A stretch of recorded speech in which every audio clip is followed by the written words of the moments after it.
त्या काळात नावारूपाला आलेला असाच तात्याबा शिंदे आठवतो. त्याचा त्या काळात रुबाब होतात. तंबूत 10-12 नाचणाऱ्या, त्यातील चंद्रा खूपच देखणी, 2-3 बैलगाड्या, खूप छान गायचा. त्याच्या पाथर्डीच्या राजावरचा वग हमखास गाजायचा. जसा राजा हिजडा तसा त्याचा दरबार हिजडा. सारे राजाचे अनुकरण करीत असत. पुढे तात्याबाची शोकांतिका का बरं झाली? रात्रीचा स्टेजवर सरदाराच्या भूमिकेत वावरणारा हा माणूस फुटपाथला आला, विडीला मोहताज झाला. पुढे जेव्हा तालुक्याला शिकायला गेलो तेव्हा तालुक्यात मोळी विकताना त्याला पाहिलं. तात्याबावर या काळात केलेली एक कविता आठवते आहे. पुढे हाच शिंदे मुंबईला गाढवाच्या लग्नात लालबाग थिएटरला झील ओढताना पाहिला. त्याला त्या अवतारात पाहून काळीच तुटलं. सटवाला मी मामा म्हणत असे. त्याच्यामुळे आमचा मात्र एक फायदा झाला. त्याचा वाजंत्र्याचा एक ताफा होता. त्यात तो कांड वाजवी. सनई सारखंच हे वाद्य असतं, पण आवाज वरच्या सुरातला. हा तात्या दादा ही कांड वाजवीत. सटवा पुढे म्हणायचा, दादा ते गाणं उचलायचे. वाजंत्र्यात 4 गडी असत. 2 कांड वाजवीत, तिसरा सुरसुरी आणि चौथा संबळ वाजवायचा. सूरकऱ्यानं नुसता भो भो आवाजात सूर धरायचा. फुंकताना याची खूप दमछाक व्हायची. वाटायचं आतल्या आत श्वास कोंडून हा एक दिवस मरणार. काळीज फुटून फुंकताना त्याचे गाल सतत फुगलेले, गालात 2 लिंब धरल्यासारखे. महारवाड्यात अगदी लहानपणापासून दम कसा घ्यायचा हे शिकवी. कांडेकऱ्यालाही ही विद्या यावी लागली. डबळाभर पाण्यात सरमळीच्या पोकळ कांडीनं लहान पोर दम शिकत. ही शाळकरी असल्यामुळे या प्रकाराची लाज वाटायची.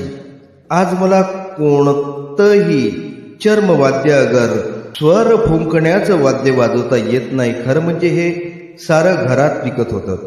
संबळ मात्र मनापासून आवडायचा. डाव्या हातात पातळ लाकडाची शिमटी आणि उजव्या हातात लाकडाचाच एकाचा आकडा, या दोन्हीच्या साह्याने तो संबळ वाजवायचा. बैलाला लावतात तशी जूल संबळाला लावलेली, त्याला गजमुख म्हणत. त्यावर आरशाची लहान लहान भिंग लावलेली. समोर मेज मापाचा तापाना असतो आणि मधल्या रिंगणात वाजंत्री उभे राहतात. लेजमाच्या तालात संबळ वाजवणाऱ्या रंगबिरंगी पटक्याच्या शेमला डुलतो आहे. हेच दृश्य मनावर कोरलं गेलेलं.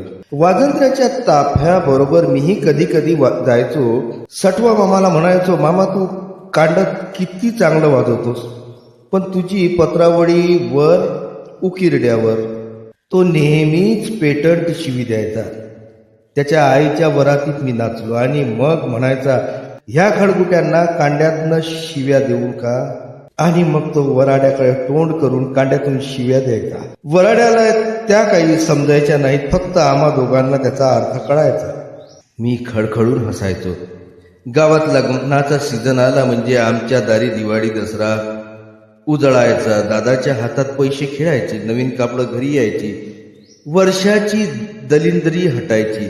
लग्नात उरलेले लापशी, मालपोहे, कळकण्या घरी यायच्या. ठाकरांच्या लग्नात मात्र नुसता भात आणि मसाल्याचा लाल कोंडा मिळायचा. हीच त्याची लग्नाची मेजवानी. लग्नातील गाणी मात्र मोठी मजेशीर. का रे नवऱ्या एवढे रात्रे, आता खाशील शिळा भात्रे. नवरा मुलगा कुणाच्या तरी कडेवर अथवा खांद्यावर, ह्यांना गाडी घोडा कुठून, सार वराड दऱ्याखोऱ्यातून, तापलेल्या फुफाट्यातून लग्न घरी आलेलं. हे ठाकर जरी खूप गरीब होते तरी तेही मराठ्यान एवढंच वाजंत्र्याचं बाट धरायचे. त्यांना दूर बसवीत तांब्यावरून पाणी वाढीत, जेवणाची पत्रावळी वाढीत, पंगतीपासून दूर मांडीत. वाजंत्र्याचं जीणं म्हणजे नुसती हाड हाड. मराठी मंडळी तर खूपच तालेवार. आज मी बघतोय बँड वाजवणाऱ्याचा एवढा मोठा सन्मान, पण वाजंत्री म्हणजे 4 दिवसाचे बांधलेले गुलाम. कुणीही पोरासोरांनी यावं आणि दम द्यावा. फुका, त्याला टाइम टेबल नाही. गडगणेराला फुका, हळदी लागली फुका, लग्नाला फुका, वरातीला फुका. मंडळी हातपाय धुतात तेव्हाही फुका. रुखवातला तर रात्री 2-3 वाजता फुकावं लागेल. पै न पै वसूल केली जायची. एकदा लग्न उरकून गेलं म्हणजे बिदागी मिळायची ही खळखळ, कुणी ताकास तूर लागू देत नसे. अशा वेळी सटवाचं डोकं भन्नाट चालायचं. एखादं बाजीत गिराईक भेटलंच तर तो जाईल तिथं त्याच्या पाठीमाग सुरकरी लावला जायचा. बाहेर पडण्याची शिराणी व्हायची. सारखा पाठीमागून भो आवाज. ही बालमत नको म्हणून लगेच सारे पैसे वसूल होत. तालुक्याला गुरुवारच्या दिवशी आठवड्याचा बाजार भरत असे. एखाद्या यात्रेला जावं तशा उत्साहानं आमचं सारं घरदार बाजाराला जायचं. आईनं कोंबड्या पाळलेल्या असायच्या, तिला अंडी विकायची असत. त्यावेळी एका आण्याला एक अंड द्यायचं. बाजाराची मात्र खूप गंमत वाटायची. भेळ, जिलबी हमखास मिळायची. या बाजाराचं एक वैशिष्ट्य होतं. बाजाराच्या अवतीभोवती झाडाखाली गावोगावची माणसं कोंडाळ करून बसायची. त्यातही जातवार महार मंडळी मरियाईच्या देवळापाशी बसत. कोणत्या गावच्या महारानं कुठं बसायचं हेही परंपरेनं चालत असतं. डोळे झाकून माणसं इथं जात. हॉटेलात मात्र महार मांग चांभारांना वेगळा कप असायचा, तोही कान तुटलेला. भोवती मुंगळ्याची रांग. चहा पिणाऱ्याला तो विसळावा लागे. बसायची जागा वेगळी. बाहेर वरांड्यात अगर हॉटेलच्या मागच्या जागेत एखादा बाकडा ठेवला जायचा. दादा सकाळी चहा प्यायले की बाजाराच्या दिवशी तालुक्याला येत.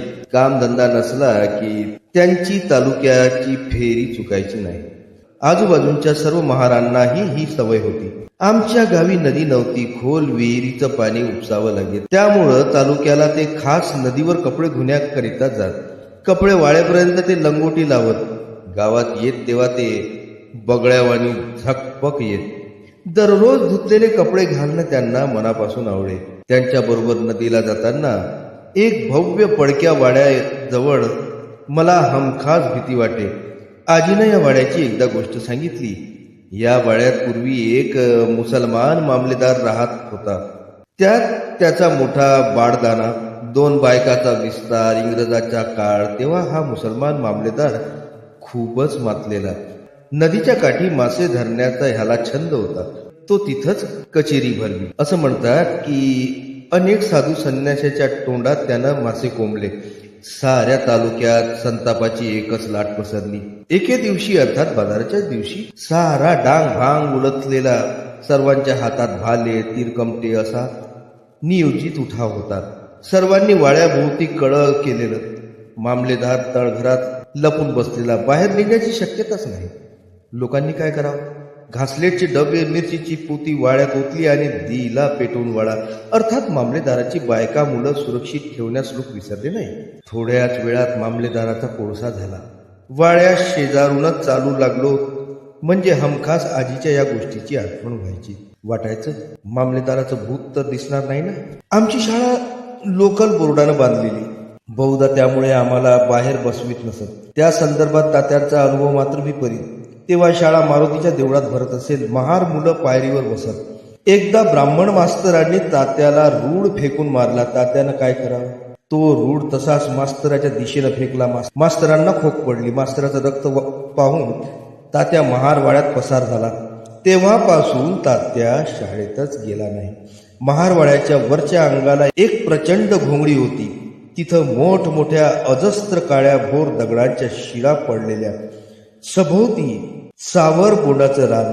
ही सावरबोंड महारवाड्यात दुष्काळात उपयोगी पडत. अशा या घोंगडीवरच आमची दगडी इमारतीची शाळा होती.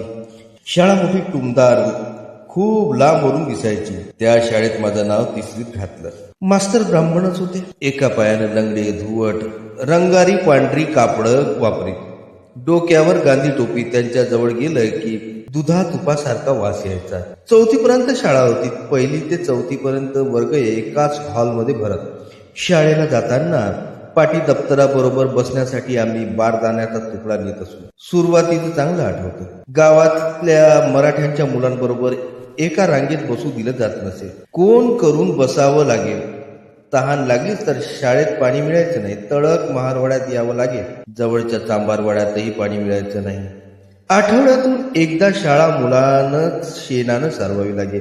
मुलांनाच पाळ्या असत. अर्थात ही कामं वरच्या वर्गातील मुलांच्या वाट्याला यायची. ब्राह्मण मास्तर वर्गात दुपारच्या चक्क झोपा काढी. समोरच्या टेबलावर पाय ताणून वर्गात झोपणं हा मास्तरांचा परिपाठ. केव्हा केव्हा मास्तर आम्हाला समोरच्या बागेतून लिंबू मोसंब्या चोरून आणण्यासाठी सांगत. ब्राह्मण मास्तर आमचा वर्गात वाट धरतात असं कधी जाणवायचं नाही, पण घरी गेल्यावर मास्तर फारच चमत्कारी वागत. सकाळी सोहळ्यात असत. याचा किराणा मालाचा छोटासा दुकान होतं. दुकानाला जाताना पैसे नसले तरी चिनपट मापट धान्य घेऊन गेलं की सारं मिळायचं. पण मास्तराच्या घरी वाड्याच्या उंबऱ्याबाहेर पायरीवर उभं राहावं लागायचं. घरात मुळीच प्रवेश नसायचा. उंबऱ्यातूनच बोट लागणार नाही अशा प्रकारे माल दिला जायचा. शाळेतले मास्तर आणि घरचे मास्तर यात खूप अंतर वाटायचं. जणू काय त्यांनी घरी आल्यावर खुंटीवरची जात जाणव्यासारखी अंगात घातली. मी शहरातून आलो होतो, त्यामुळं माझ्या बरोबरच काही शहरी शब्द आलेले. माझ्या बोलण्यात जाता येता सबूर हा शब्द यायचा. विशेषतः हुतुतू खेळताना थांब या अर्थानं मी तो वापरायचो. मराठ्याच्या मुलांना हा शब्दाचा अर्थ कळायचा नाही. त्यांना ती धेडगुजरी भाषा वाटायची. असं पाहिलं तर गावातल्या मुलांपेक्षा मी चांगली शुद्ध मराठी बोलत होतो आणि त्यामुळं खरी माझी टवाळी व्हायची. मी हळूहळू त्यांच्यात खेळायचा बंद झालो. या भाषेच्या प्रकरणावरून आठवलं, पुढे तालुक्याच्या शाळेत ते महारड्यांची भाषा म्हणून हिणवलं जायचं. वर मी घाव घालावा तसं वाटायचं. मुलांशी तावातावानं भांडायचो. आमचीच भाषा कशी शुद्ध हे पटवून द्यायचो. माझ्या बोलण्यात नाही आणि बाजार हा शब्द हमखास यायचा. नाही आणि बाजार हे उर्दूतले अस्सल शब्द आहेत आणि असे अनेक शब्द मराठीत राजमान्यता पावलेत. तेव्हा माझ्या भाषेतला नाही आणि बाजार हे शब्द कसे बरोबर आहे हे मी आग्रहाने सांगायचो. पाणी ह्या शब्दातील ण चा उच्चार बराच काळ जमत नव्हता, त्यामुळे खूप टवाळी व्हायची. तर मित्रांनो, आजचे वाचन आपण इथेच थांबवूया. भेटूया व्हिडिओच्या पुढील भागात. आपल्याला जर माझी वाचनशैली, माझा हा उपक्रम आवडला असेल तर कृपया चॅनलला लाईक करा, सबस्क्राईब करा आणि शेअर करायला मात्र विसरू नका. धन्यवाद.